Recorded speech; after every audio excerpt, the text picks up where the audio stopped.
You're now watching Cần Thơ News of Cần Thơ Television. Here are the headlines. Cần Thơ Party Secretary and Standing Deputy Secretary cum Chairman of the City People's Council presided over a meeting of the City Party Committee Standing Committee.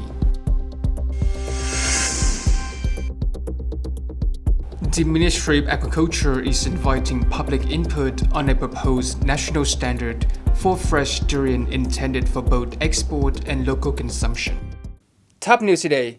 On July 30 morning, Secretary of Cần Thơ City Party Committee Đỗ Thanh Bình, along with the Standing Deputy Secretary of the City Party Committee and Chairman of the City People's Council Đồng Văn Thanh, chaired the meeting of the City Party Committee Standing Committee. At the meeting, the Standing Committee of Cần Thơ City People's Council presented the expected agenda for its second session.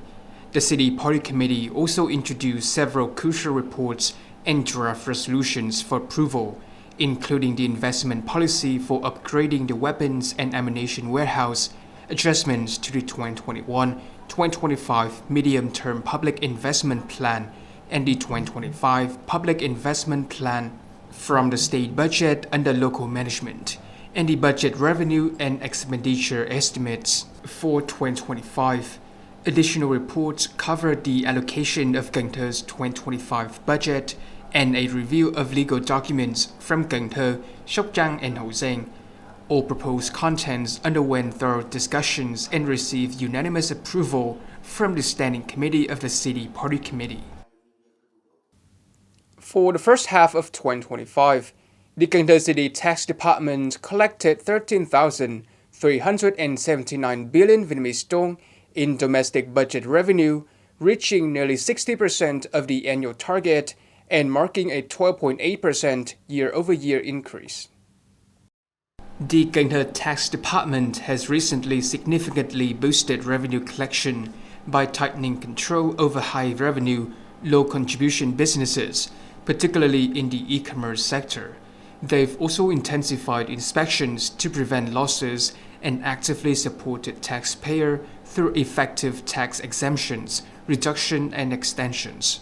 With 13 out of 16 revenue items already exceeding 50% of their estimates, these strong results reflect the region's economic recovery and the department's effective revenue management.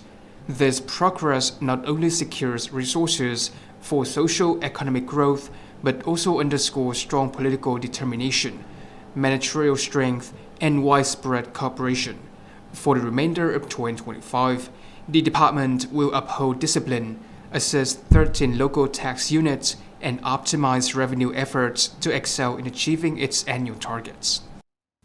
The Châu Đốc Cần Thơ Sóc Trăng Expressway, an 188-kilometer project with a total investment of 45 trillion Vietnamese dong, is divided into four component projects spanning An Giang Province and Cần Thơ City. Currently, these components are 35% to 52% completed. Thousands of engineers and workers across over 100 construction teams are working tirelessly to accelerate progress on the expressway. Contractors are currently focused on critical elements like bridge decks, railings, and preparing the roadbed with absorbent wicks and sand.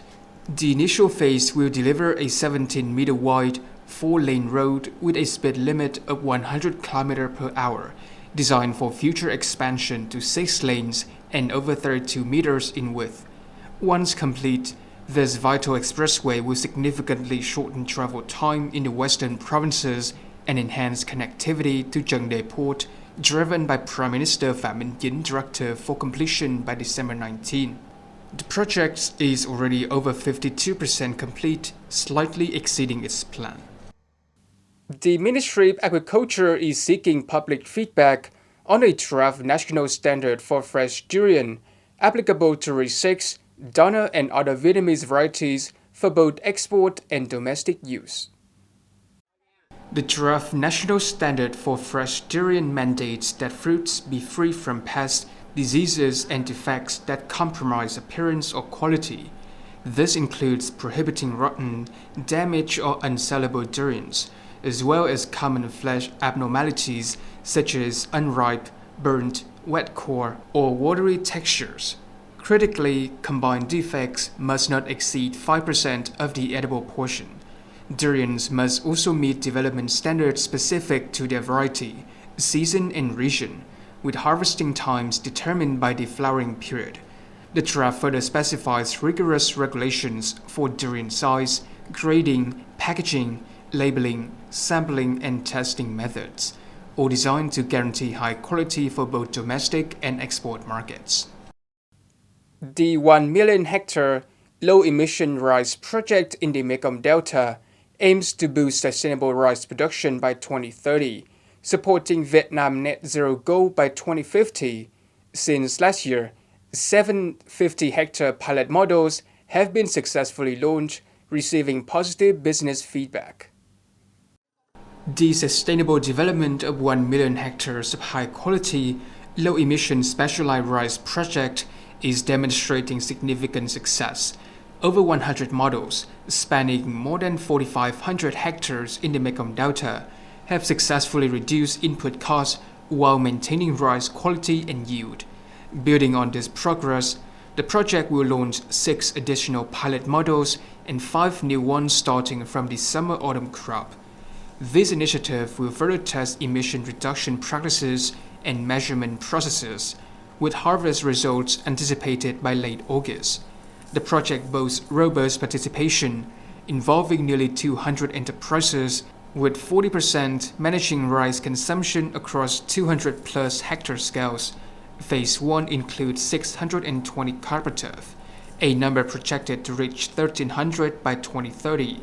The core objective is to cultivate strong, self-sufficient cooperatives capable of independently organizing production and trade. Effective August 15, Decree 188/2025 allows authorities to revoke health insurance cards in cases of fraud, including false eligibility claims, deceptive insurance practices, non-participation, or duplicate cards. If a health insurance card is temporarily held or locked due to misuse, the cardholder is required to retrieve it and pay the necessary fine.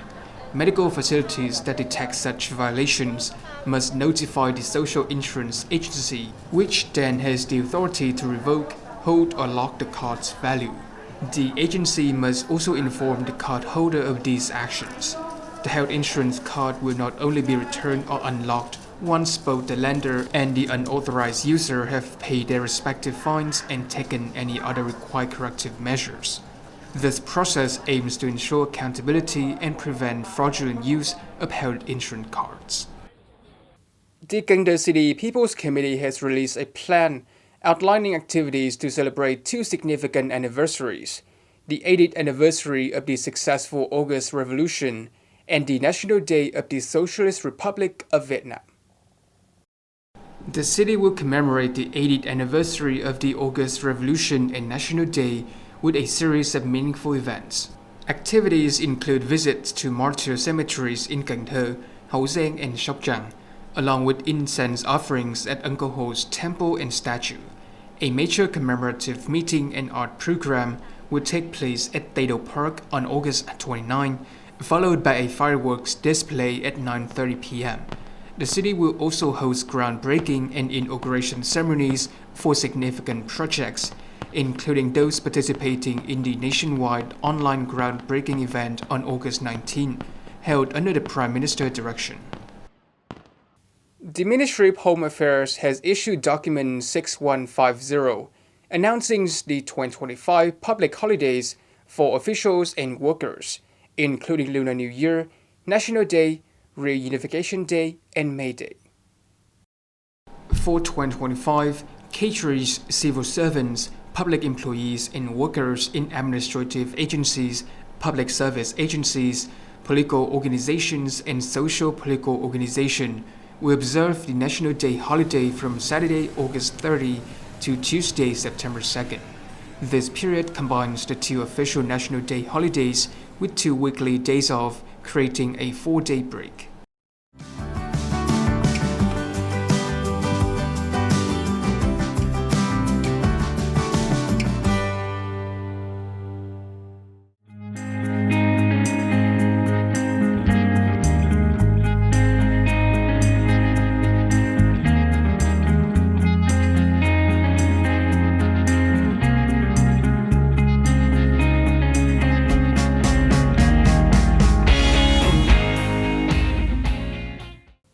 Thank you so much for watching, and I'll see you next time.